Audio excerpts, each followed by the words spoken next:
It was Christmas week, and the March sisters were sitting by the fireplace. The glum expressions on their faces clearly indicated that things weren't really Christmassy for them. Christmas won't be Christmas without any presents. 15-year-old Jo grumbled. Tall, thin, and brown, she was the tomboy of the group and the second eldest. "It's so dreadful to be poor," sighed 16-year-old Margaret, looking down at her old dress. The eldest of the lot and on the verge of adulthood, Meg was plump, fair, and very pretty, with large eyes and soft brown hair. "I don't think it's fair for some girls to have plenty of pretty things and other girls nothing at all," added little Amy, the youngest, with an injured sniff. Pale and slender, she was the most ladylike in a childish way. "We've got father and mother and each other," said Elizabeth, better known as Beth. With bright eyes and a shy manner, she was the most peaceful of them all.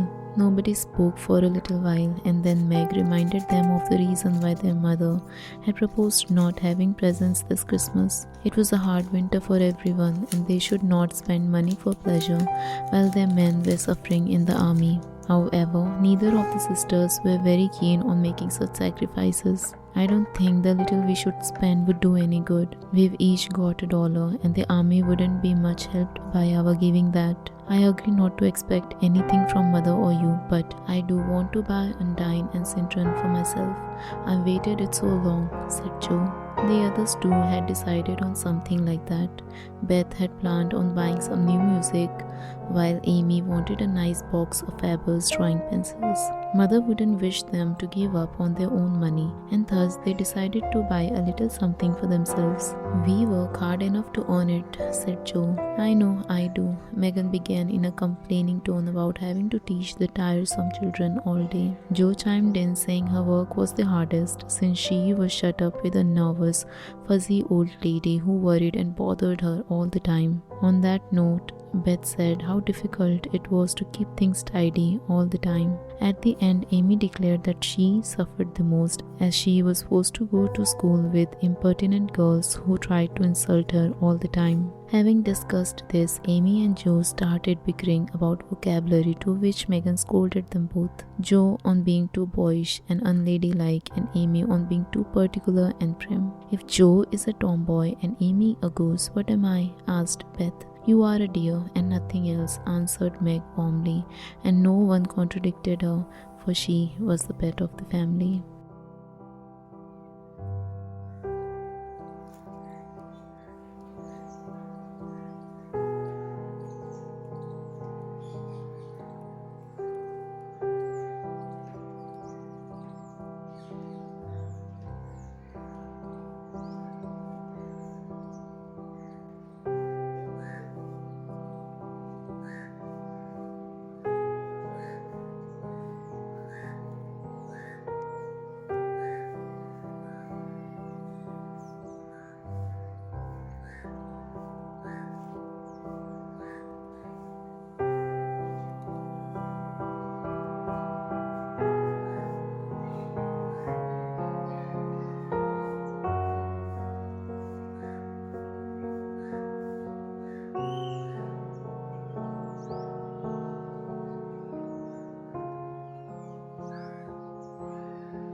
There was once a beautiful princess who loved tossing around a golden ball in the little garden.